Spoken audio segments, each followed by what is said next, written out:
Call the meeting to order. Please stand. Pledge of allegiance. I pledge allegiance to the flag of the United States of America and to the republic for which it stands, one nation, under God, indivisible, with liberty and justice for all.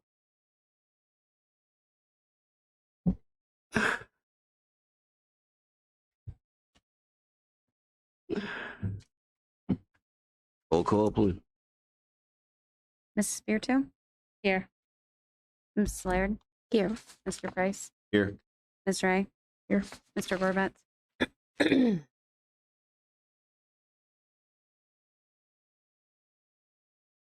Approve or amend and sign the minutes of the regular meeting held August 23rd, 2021.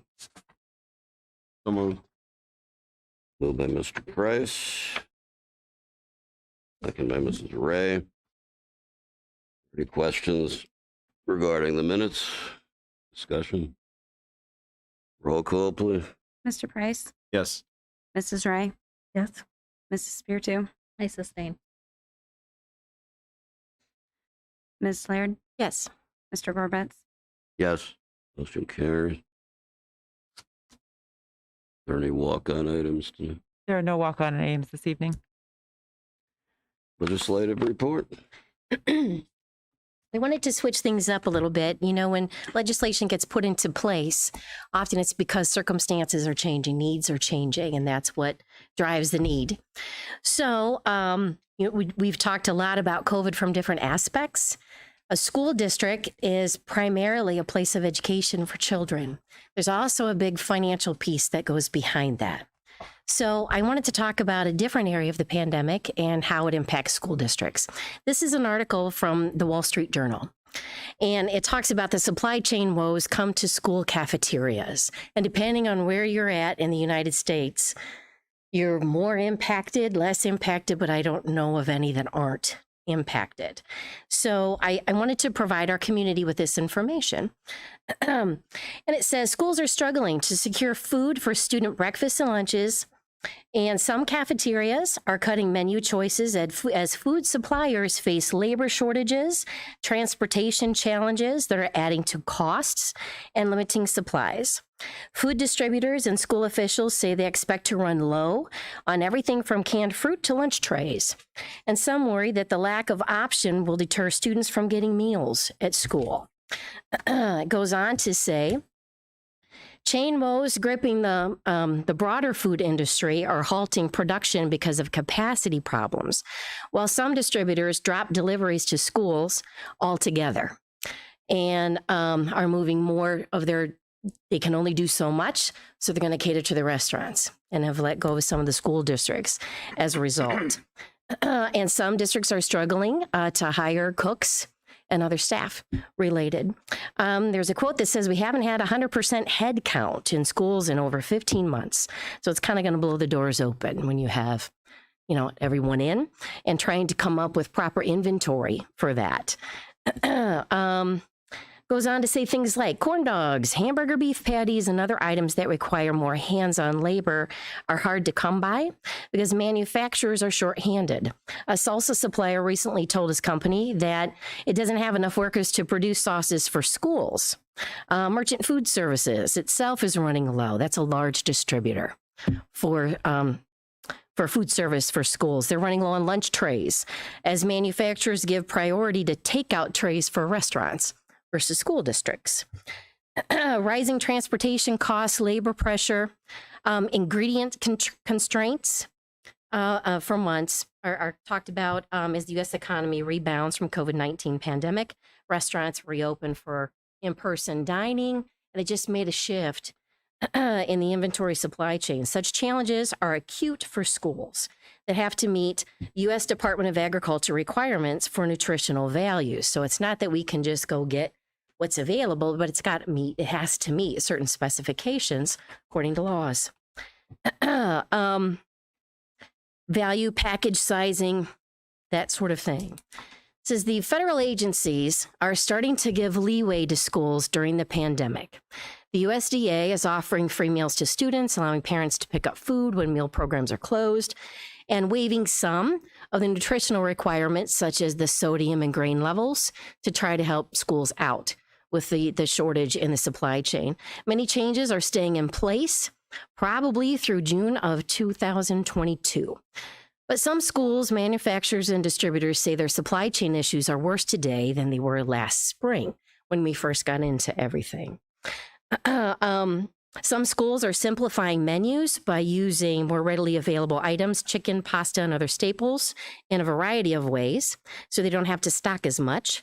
Some are advising schools to consolidate deliveries or try to make faster payments to appeal to more vendors or look for more vendors to try to get supplies from. A bread supplier, Harris Banking Company, it's a major supplier, said it wouldn't produce for schools during the upcoming academic year because of limited production capacity and driver shortages. You've probably heard us before in our conversations as a board talk about we have a hard time getting bus drivers. That's statewide. That applies to all kinds of transportation, not just school buses. National Food Group, Inc. is another national large food supplier. They are a maker of snacks, and they're reducing their flavor of Z's applesauce by nearly half to cut the number of ingredients that companies need to buy. And then some distributors are downsizing their education business, leaving schools to find new avenues. U.S. Foods Holding Corp. recently notified some districts through Florida, Kansas, and many other states that it wouldn't be serving meal programs. Nonprofit school group Nutrition Association wrote a letter last month to the Agriculture Secretary of the United States that the exit was because the distributors' labor shortages and insufficient warehouse capacity. Another specific that it mentioned was Oklahoma's Moore Public School District joined a state cooperative. That's another option that schools are looking to do, try to pull together so you can try to capitalize on as much as you can when you're trying to order in bulk. And they did that after U.S. Foods alerted officials that it wouldn't be delivering food this academic year. And then lastly, districts still expect shortages in popular items like jam Smuckers, Uncrustable sandwiches, Italian dressing, all of those kinds of common things will be short, and more schools are planning to pare down on menus as they work to fill cafeteria supply and staff. So I thought that might be an interesting report to the community to understand a little bit different side of the school district and some of those needs that we haven't talked about as much. So are there questions from the board? That's it. And if I may, Mr. Anway is in charge of our facilities. And if you have anything to add to the article or specific to our district or what you see in the state, that would be great. I would say everything you said is 100% accurate that we are facing right now. We have been in contact with our food suppliers. They have assured us they will not drop our contracts with them. Good. However, I can tell you as late as of this afternoon, we received our order back for next week's commodities, and they were cut 52% from what we ordered. So that has made us go to other suppliers, try to get it from other suppliers. And we've already done the simplification of menus. We've reduced down. We used to be able to plan a month ahead on menus. Now we can only go a week ahead on menus. But everything you said is exactly what we're facing. We do belong to a co-op. It has helped us a little bit, but it is not going to be the solution. There is a concern involved with how much food we are going to be able to secure over the course of the next month or so. Thank you for that. The supply chain is something we hear about in the news nationally. And again, I just thought that our community might like to know what's the impact on public schools. That's all I have for this evening. That's the article.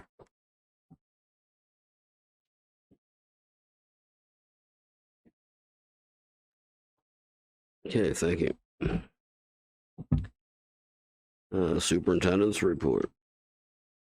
Good evening, Mr. Gorbetz, board members. In lieu of Mr. Detweiler's absence this evening, I'm here just to share his report with you. You have a copy at your place, and I would just read his thoughts. Good evening, and I'm sorry that I am not able to be with you this evening. The urgent issue for all of us is the management of our COVID situation. Here are some of the latest numbers of positive cases and quarantines within our district. We have had 33 confirmed positive cases since the beginning of the school year. 5 staff members and 28 students have been reported. A total of 284 students have been quarantined since the beginning of the school year due to school exposure to COVID.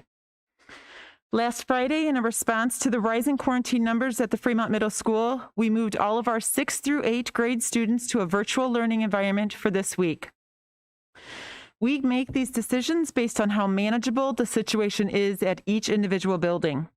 There's not a set percentage or percent of students, but rather a threshold of manageability for our staff to handle. Each positive case in our schools balloons into a full investigation of contact tracing and phone calls that can quickly become overwhelming as well as disruptive for the entire building. We are monitoring the rest of our buildings that are close to a level that makes it no longer possible to operate. If current trends continue, we will shut down later this week K-12 and use calamity days. The Sandusky County Health Department told me today that for the first time, they have evidence of spread within the building and not just from outside contacts as we had last year. If the pattern of closing down buildings continue, I will reinstate a temporary mask requirement in an effort to control the rampant quarantining of our students. I will implement a requirement that would last for up to a month in an effort to keep our kids in school. And I know that this is not what many of our families want, but I can no longer see another pathway forward that keeps our schools open. During this temporary mask requirement, we would monitor the situation closely, both in our district and in our community, and continue to make adjustments as needed based on the data analysis. We will continue to collaborate with the Sandusky County Health Department. Respectfully submitted, John Detweiler. Okay, we'll open it up for discussion, question. I have just a couple of questions. I would do my darndest, Miss I Laird. I know. promise I will. So I'll open it up with this statement. Ladies and gentlemen, I'm sure that that's probably one of the topics on your mind this evening. I'm sure everybody watching and not watching this, one of the topics, either opposed or in support of the whole mask situation. What I first was hoping you could help me do is explain to the community the quarantine requirements. That's one of the key issues. It is pretty stringent, and within the distance of contact that the student may come into the infected person, that makes a difference for me, in my opinion, on how are we going to keep the kids in the classroom. So many things that's so very important, and we learned that last year. And believe me, my view of government is limited government and individual choice within families whenever possible. I really hate that we may need to choose between that and keeping our kids in the classroom. But I get it. So if you could help me, Denise, explain to the community just how stringent those quarantine matrix are. That way our families know what's happening here. Ms. Laird, with the board's permission, I would really like to ask Abby Abernathy, who is our Director of Student Services, who is actually heading up that COVID component for the district, to answer that question for you so that it's very direct. Thank you, Abby. So we do have quarantine measures when it comes to masking, unmasked, and vaccinated as well. So I'll start off by the classroom exposure is within 3 feet unmasked. So if you have students who are within 3 feet of each other and they are not masked, they'll have to quarantine if they're within the 3 feet for the 15 minutes. That's 15 total minutes. That's not 15 minutes here or 15 minutes there. It's throughout the entire school day. If the students are unmasked, then it's a 6-foot radius. So that will be most of your choir classes, your band class, your gym classes, where our kids typically are not masked. Even if they do bring a mask to school, use the 6-foot quarantine rule. Also with our athletics. School bus is another place that we can use the classroom quarantine, and that's 3 feet. There is a federal directive right now that all people on public transportation are to wear masks. So we are doing our best for that as well. Thank you. I appreciate that If you're I don't. vaccinated, There's a little more. I apologize. It's not an easy answer, right? Like I said, it's complex. If you're vaccinated, you've come into contact, as long as you remain symptom-free, you can wear a mask and attend school for the days that you would be quarantined. However, if you would show symptoms, the same with masking as well, that we would require to be tested. Okay, that's an important piece that you just said. I want to make sure that I understand it clearly. So if a student is notified by contact tracing that they need to quarantine, do I understand that if they don't have symptoms, they could wear a mask and come to school? If they're vaccinated. If they're vaccinated, that's Yes. the hitch. So I think we can see we have 33 positive cases, which is really unfortunate. I don't want anybody to be sick. But the 284, that's a huge number of students that are impacted then. That may not be able to come to school because of the way the quarantining is. So thank you for helping me make sure I understood and that the households understood that. Where it talks about using calamity days.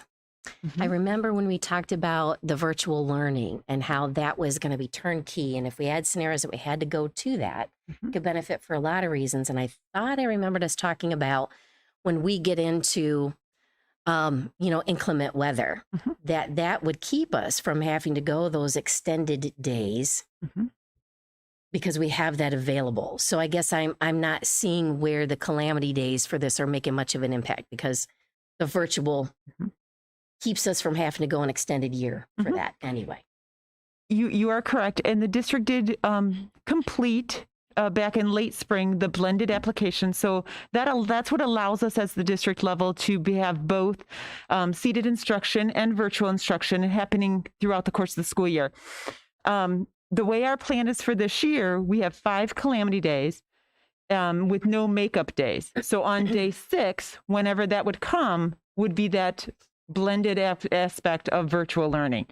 So I believe that Mr. Detweiler's thought is it doesn't matter if it's virtual now and calamity later, or if we go calamity now, we'll be in virtual later. And maybe later gives us a little bit more time to plan since we are only in the 3rd week of school. It's quick. I see. My last question is this. Colleagues, the facial covering policy was a policy. If you remember, at the end of the school year last year, we had to take a vote to rescind that policy. So if that policy is going to be put back on, even in a modified form, I personally think that requires a vote of the board. That's a policy. Things that aren't policy-oriented administration can do independently. But, and I don't disagree with his recommendation. And folks, I don't think Mr. Detweiler did this quickly or lightheartedly. He really wants to give people their choice. We got to keep kids in school. But I just wonder if for the formality, is that something that requires the vote of the board to reinstate and modify that policy? I'd have to check the policy. I was going to say the same thing. I mean, we stated earlier this summer, unless there was a state health mandate requiring masks, that we would not require masks in school. I understand there's a federal mandate for the school buses, which is separate. So if we stated that, I don't see how we can just, again, I'm not trying to undermine what John is doing or anything, but I don't think it's something that a superintendent can just say, well, this is what I'm going to do. When the board, like you said, we canceled the policy and we have stated as a board that unless there's a state health mandate, we're not going to do that. And I don't think that's fair to do that. The other thing is with the vaccination part of it, the majority of our kids are not going to be in the vaccinated population. I mean, you might as well say all of elementary and all of middle school, those kids are never going to be vaccinated. So that's out the window as far as the vaccination part. I mean, all of our kids that are in elementary, the vaccination part doesn't matter as far as the quarantining or the tracing or anything else. So that's always going to be in place other than for the staff that would be there. But I don't feel it's something, I think if this were to take place, that would need to come from the board and not just the superintendent's action on that. Only because, like you had stated, it was a policy that we got rid of. And we have stated in multiple board meetings that we would not do it unless there was a health mandate. Mr. President, how do you want to proceed? Mr. Well- President, I'm sorry. Can I just say one more thing real Oh, quick? yeah. My belief is that we needed to rescind the policy because the governor's order had changed. The governor's law had ran out. And so we as a school district were only matching up our policy back to the law. So we were directed through OSBA to rescind the policy Right. because it was no longer in place.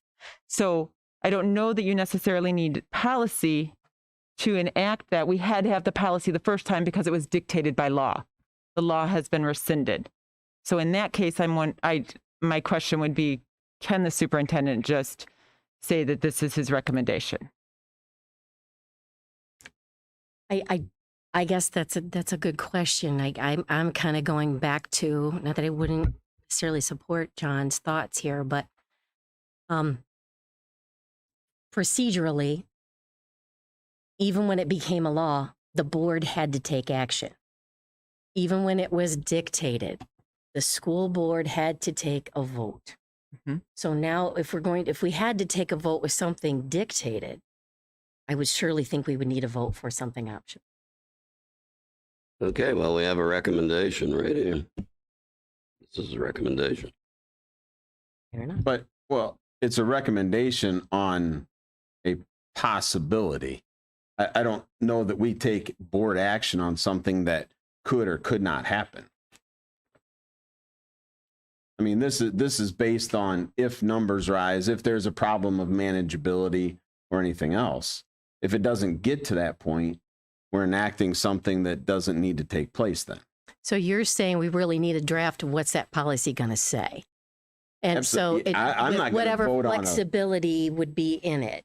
I'm not going to vote on a policy until I see, this is just a recommendation of putting it in place if and when, but it's not if and when yet. Yeah, I was just gonna mention too, because it says if it continues, and it's like, where's the, I don't know, the boundaries of what continues, and I think there should Correct. be And something he's more not detailed. recommending it right now. He's just saying if it continues, he would recommend that. So to me, it's not something that's in place right now because we're not at that point. So how about I make this particular motion? I'd like to make a motion to have our superintendent or designated staff get legal confirmation from legal counsel on if this requires reinstating and modifying the policy and vote of the board. That's my motion. Second. Okay, moved by Ms. Laird that we seek legal counsel regarding the implementation of a recommendation, a recommended policy at this time from the superintendent regarding the wearing of masks. And I think it's very important that legal counsel knows this was previously an official policy. And 2 board votes happened with it, one to enact it and one to retract it. Correct. So that's to me is a key component. Correct. Based on the governor's ordinance. Right. All of that was tied to the governor's ordinance that has Right. currently been set aside. We still had to vote when he set it aside. So that's Because that's that was the motion on language of the floor. law. Right. Yeah, is to pose the question and make sure that they know those facts. I will communicate that. Thank you. It's moved by Ms. Laird and seconded by Mr. Price. Is there any further discussion regarding this motion? I would just say if Mr. Detweiler feels that that needs to be done sooner than later, he always has the authority to call a special meeting. Okay. So we could do that. Thank you, Ms. Laird. I will communicate that with him. I appreciate your support. Thank you.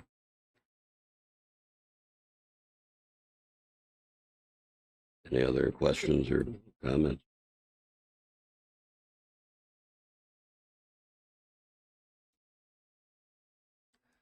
Okay, roll call, please. Ms. Laird, Yes. Mr. Price, Yes. Mrs. Spiritu, Yes. Mrs. Ray, Yes. Mr. Gorbetz, Yes, but my vote is being determined by the fact that we can call a special meeting quickly if we need to.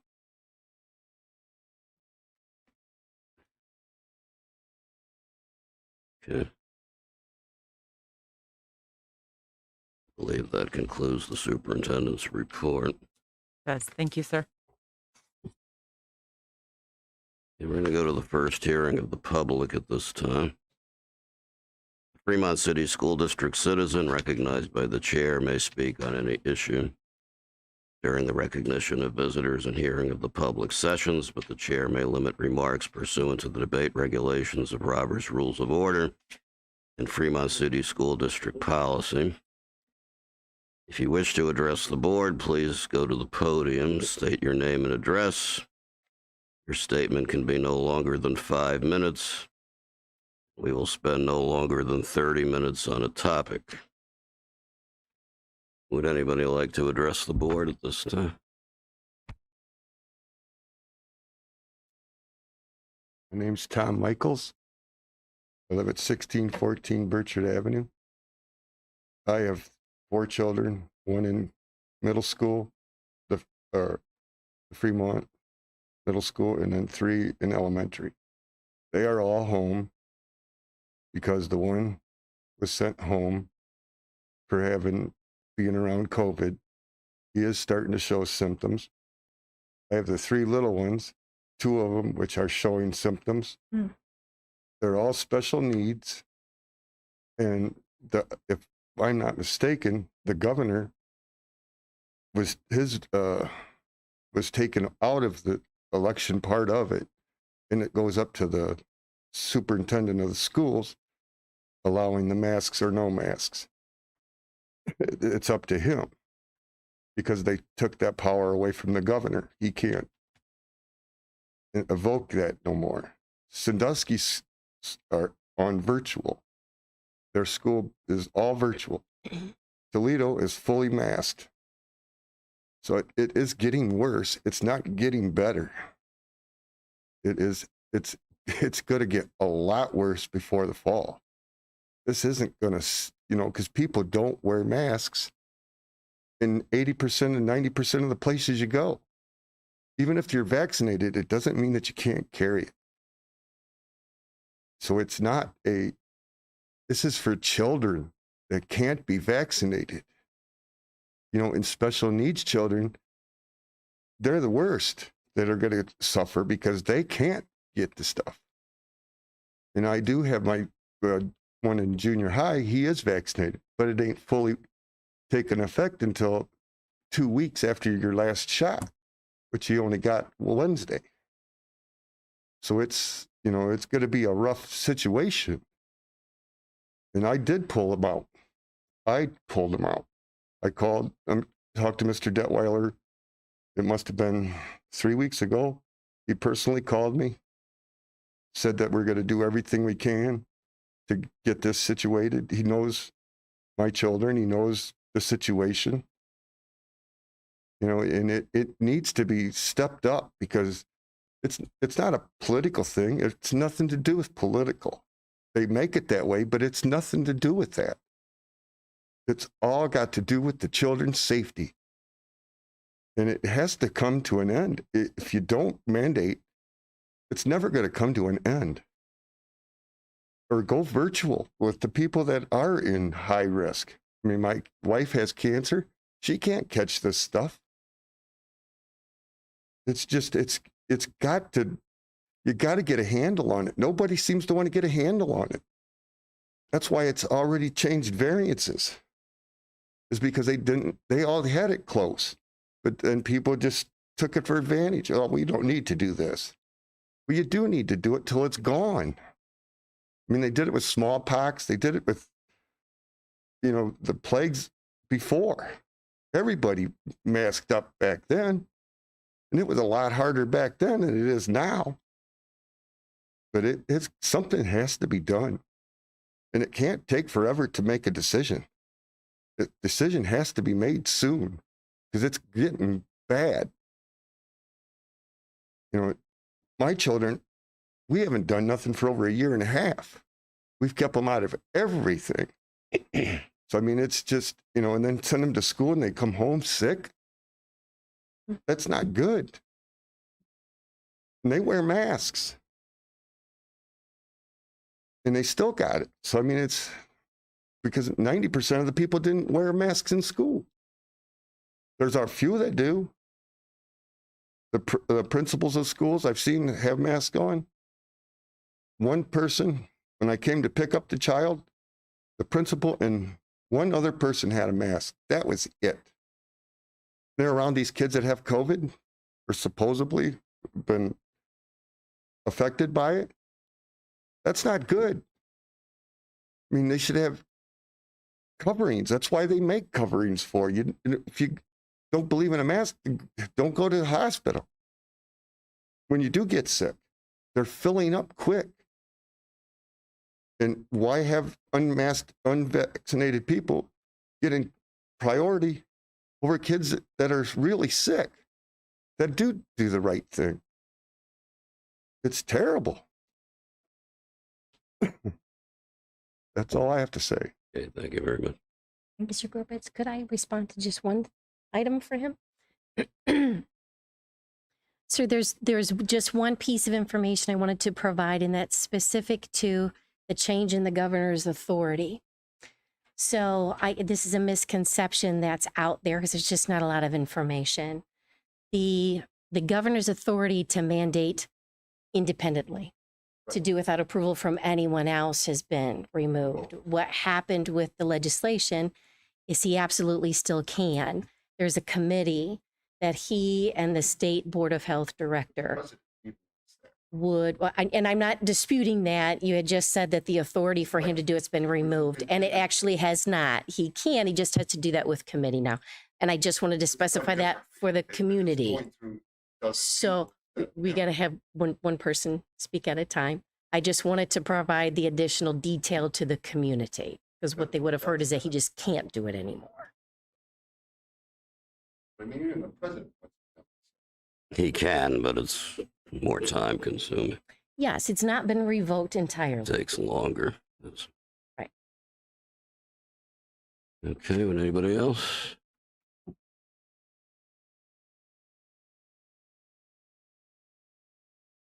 Everybody, my name is Ashley Mackey. I live at 2222 Port Clinton Road.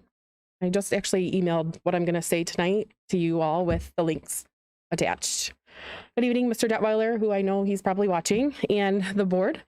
My husband and I are proud parents of 3 children within this district. Our oldest son attends the middle school, and we have another son and now a daughter that attends Croghan Elementary. We are a proud little giant family. I am here today to express my concern as a parent and a registered pediatric nurse regarding the continuing COVID-19 pandemic.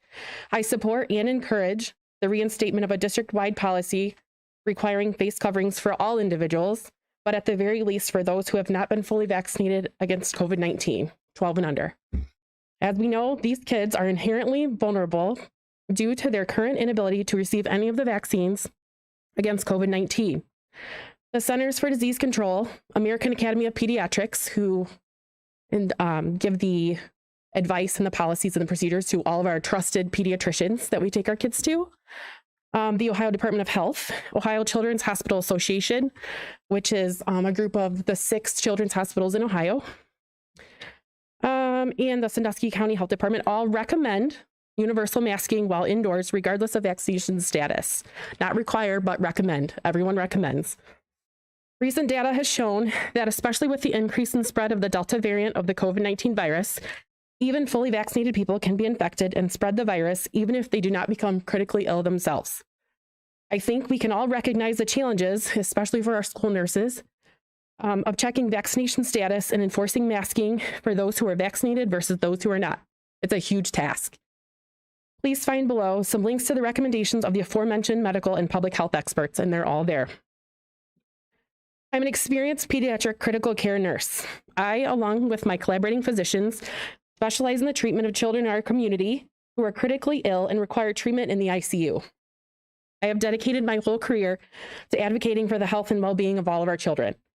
I have personally treated children in our community who were sick enough with COVID-19 to require ICU care, and a few, unfortunately, that did not survive this disease.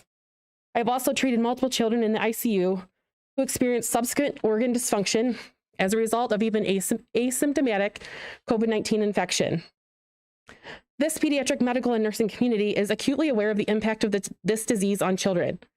In addition to the health risks, the negative impact on the education and development of children has been significant. As community transmission is increasing again, and our county, is currently in the red, it is crucial for us to mitigate the further impact of this disease using the public health measures which are proven to be effective so that we can keep our children safe and in school this year. I applaud you, the Fremont City School District leadership, for your response to the COVID-19 pandemic and all the adjustments which had to be made last year in the face of so much uncertainty. My husband and I elected to keep our boys home last year and feel very fortunate that they were successful using the online learning platform Schools PLP. It was not always a stress-free situation, and we are by no means qualified educators. We understand that virtual learning is not ideal for most, and getting and keeping our kids back in the classroom is what is going to continue to help them all thrive in the future. We excitedly chose to send our boys back to seated instruction this year in hopes that they can continue their academic journey while learning in an environment that is safe and encouraging to their physical, mental, and emotional health.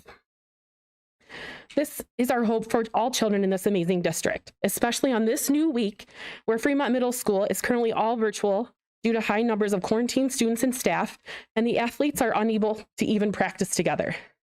I implore you to reinstate universal face coverings for all students, staffs, and volunteers in our schools. For more than a year, this pandemic has loomed over all of us. It will take all of us to make it stop. Regardless of your individual beliefs about masks or vaccines, the current data trends and the ability to finish out the school year under the mask mandate last year reveals the obvious truth that masking is effective in keeping our kids in school.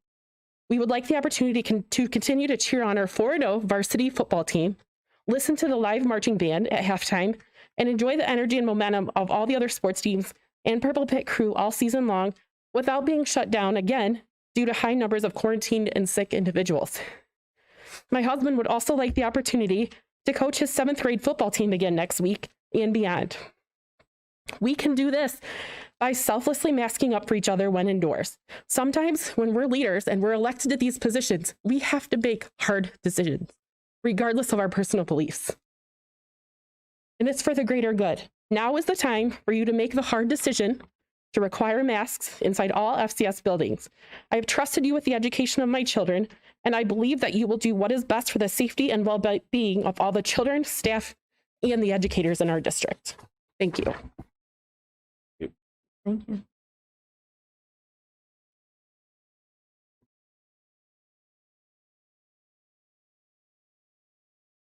Okay, would anybody else like to address the board?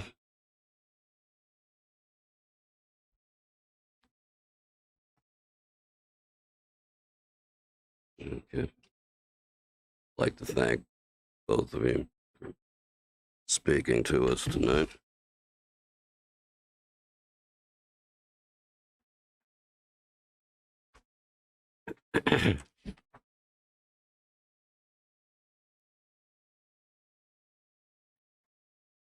Okay.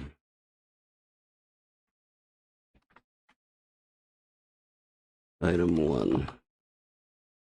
Recommendations of the superintendent this evening. Beginning with item number 1, we have several donations this evening from our very generous community once again. Just like to point out that we have many, many options of school supplies here, which our students are always greatly in need of, and we disperse those in the district and make sure that they get in the hands of kids. So we are so appreciative of that. And also just wanted to point out 2 different violins on this list. Just a wonderful opportunity for our students involved in our music program, among many, many other things, from the Fremont Eagles Ladies Auxiliary all the way to the Fremont VFW Post.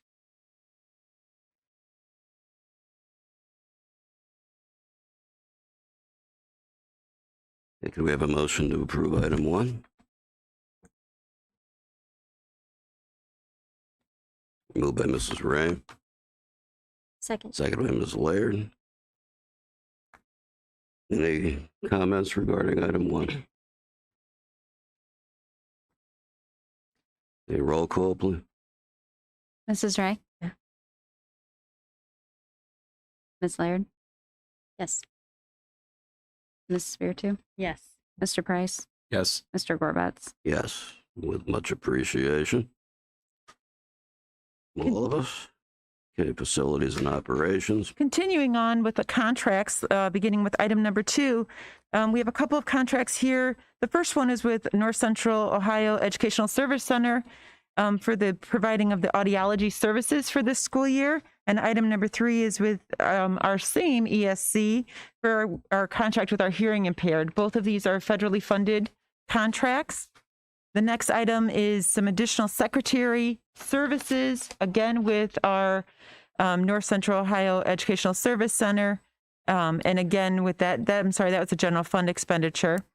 Item number 5 is a contract with for our Sandusky County School Resource Officer. This is with the Fremont Police Department. This is our new school resource officer, Stacy Robinson, who will be coming on board out of our student wellness grant.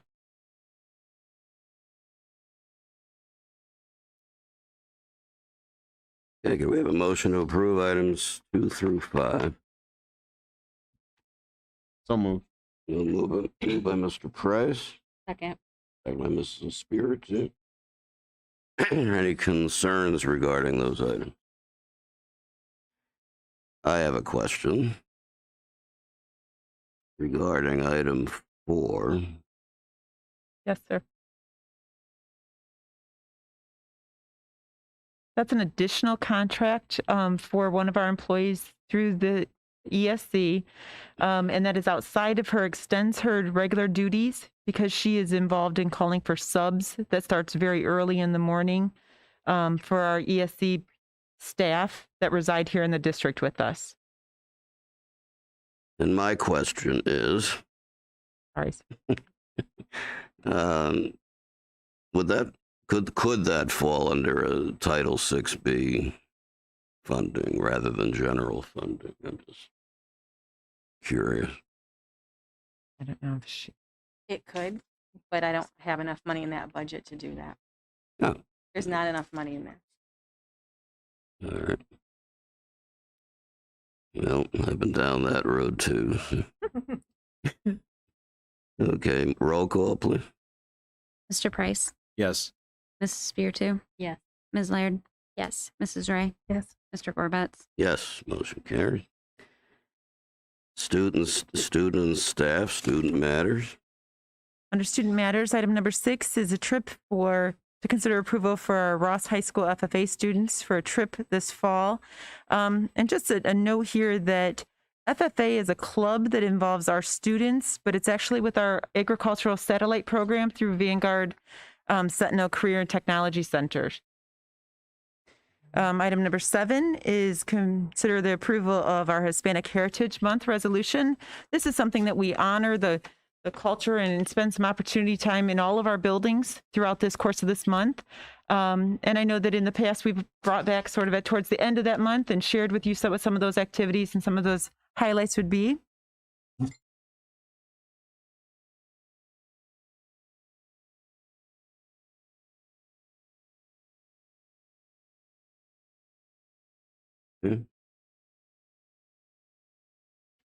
How about item 8?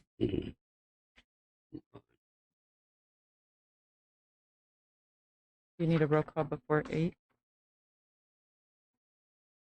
They're all. Oh, okay, student. Okay. Well, could we have a motion to approve items 6 through 7. 6, 7, and 8?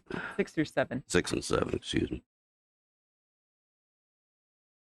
So moved. Moved by Ms. Laird, Second. second by Mrs. Espiritu. Any questions regarding If we- 6, 7, and 8? If we could 6 and back up just a little bit, right under the roll call we took under number 5, there's the word policy and another roll call listed there.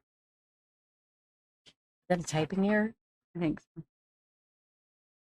I would guess that it is a typing error. I don't know of any policies coming before the board this evening.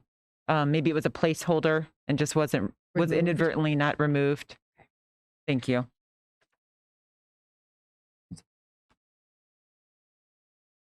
Oh, okay.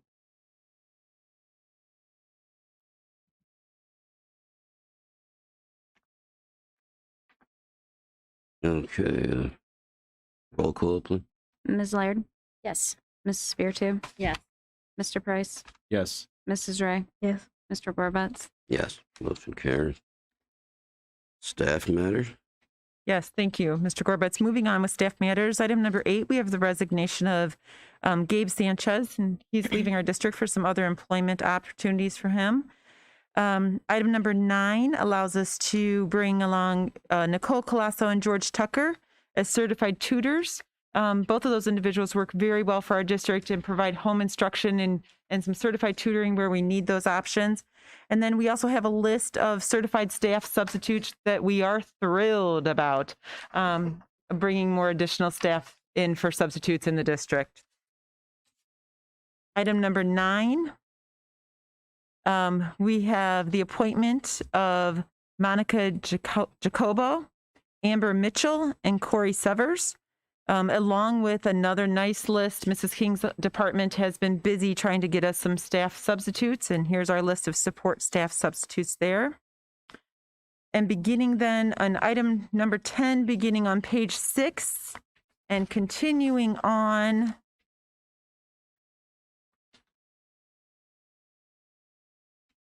until the end of page 8, I believe, are supplemental contracts. So these are all staff members who are agreeing to do some things above and beyond their typical during the day activities.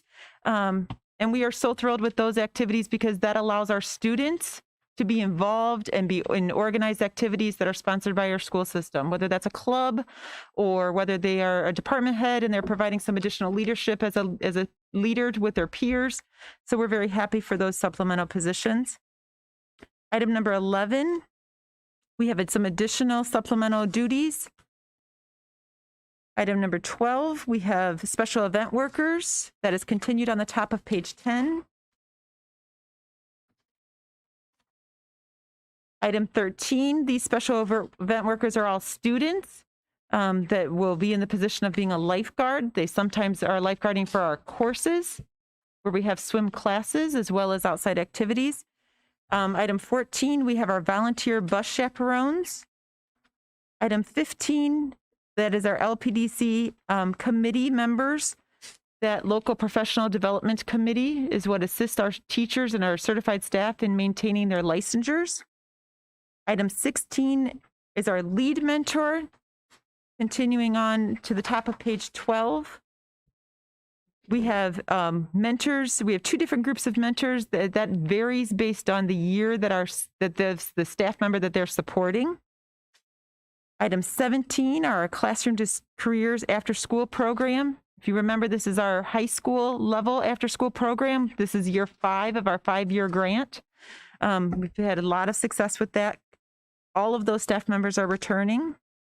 And beginning in the bottom of page 12 with item 18, we have several status changes. It is that time of the year where we have many staff members who have used their time over the summer and have taken additional classes and have produced the appropriate paperwork to our department and then make sure that we recognize them in that status change. And that brings us to the end of item 18. That was a lot.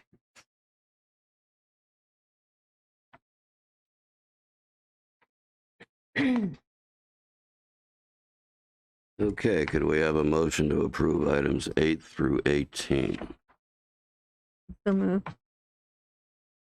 By Mrs. Espiritu. That's Miss Ray. Mr. We look alike. It wouldn't be a meeting if I didn't do that. Okay, moved by Mrs. Oh, yeah, you're beautiful. Ray,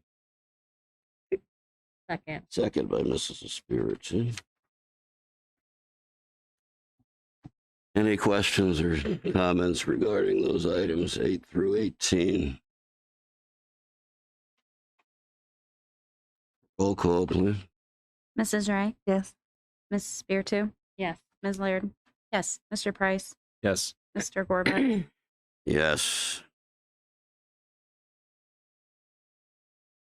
Okay, we have nothing under curriculum tonight. Correct. I think it's just that placeholder once again. Fiscal matters, anything new? Not much. We're just trying to get our month end of August cleared out and getting everything ready for September. So been a battle a little bit, but we're getting there.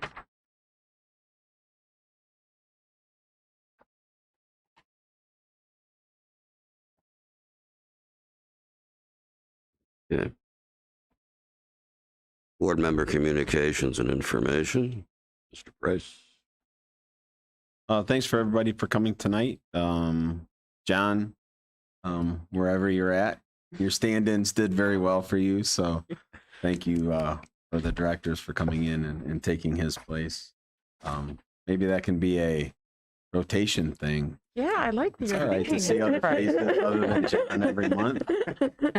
So thank you for the donations from our community. Obviously, that is always plays an important part in our school district and everything. So good luck to all the sports teams. Fall sports are kicking in pretty good and doing pretty well. So congratulations to all those teams. That's all I have. Ray. Mirroring Mr. Price's remarks and appreciate the input from the public. We can agree to disagree or whatever, but everything that we do hopefully is in the best interest of our children, and that's our heart. Mr. Detweiler gets well, and thanks for a beautiful replacement there. I guess that's it. I'd like to thank all the community members that came tonight to in person gather the information, especially those that spoke. It takes a lot of courage. It really does. And your comments were heartfelt, and we know that. And we appreciate that. And as Mr. Detweiler comes up with recommendations and we determine what's the formality of how change is made, if and when that needs to happen, I would just ask that our whole community be patient. As difficult as it is for you to manage the conditions within your own household, I can tell you it is difficult to manage the conditions of households of a whole community that's completely divided on this issue. So we really do care very much what you say individually, the community as a whole, and we understand what we do impacts everybody. So just keep that in mind. No vote is done in a light manner. And I just want to ask the community to ask themselves this question as we approach this next conversation. You know, there's so much discussion on efficacy of masks and all of this, and there's division on those things. But I think it really does look like it's coming down to, do you want the choice of the mask or do you want kids in the classroom? The rest of it, because the way the quarantining matrix is put together and the difficulty that puts on the schools to keep enough kids in the classroom, it really is, regardless of what you feel of anything else. I think that's what it's coming down to. Just my thoughts. So think about that at home tonight. I also want to thank the community for coming in and the speakers, and also thank the community for the donations for the school. And just like Chantel mentioned, you know, we do listen and we do take into consideration the community and their feelings, and if it's for the mask or against the mask, or for the vaccine against the vaccine, and you know, we try to make the best decisions for our community.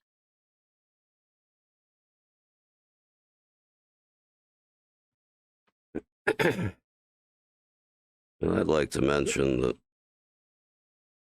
a week or so ago, we had an event for one of our graduates, which was initiated by the city. And I was on the committee to organize and coordinate this event for Charles Woodson. And I'm proud to say, of all the committee members, I think I'm sure I did the least The most work on the committee to make this event happen. But not only did it happen, it was probably the most successful event of its kind that I've ever been even remotely associated with. The members of the committee did a phenomenal job in the event itself to honor Charles Woodson was recently inducted into the National Football League Hall of Fame, was about as good as it could possibly be from every aspect. In fact, one of our committee members is here tonight. Mr. Mackey was on the committee. And it was just nice to see that the thing came to fruition as successfully as it did, and really, I thought, brought the community together. He was just fantastic with our students, our football players. He was an honorary coach, and he actually coached. And kids came up to him, asked questions, got advice during the game, as the game was being played. It was just really couldn't have been any better. The decisions we have to make regarding how to effectively operate school district weigh very heavily on our minds. No decision is made or lightly.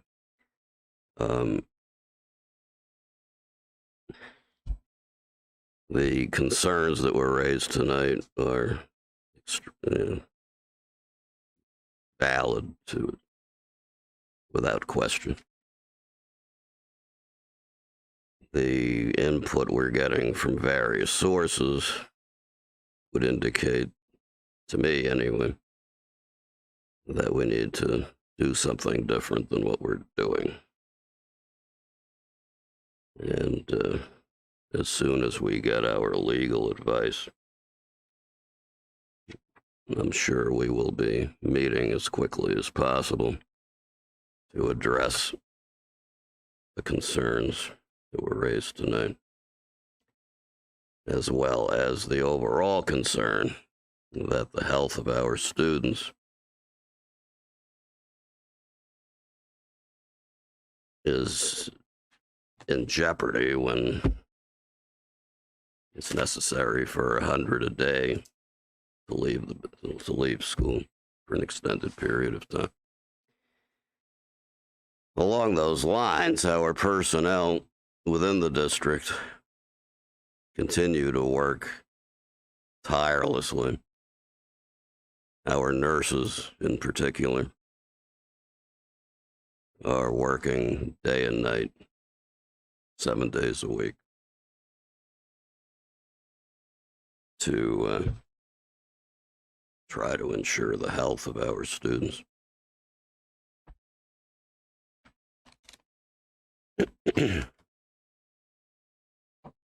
Needless to say, none of this is easy,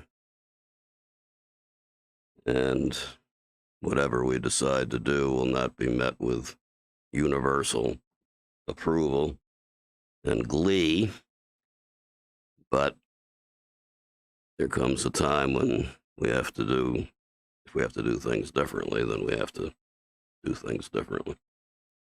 Because obviously it can't go on the way we only had 9 days of school.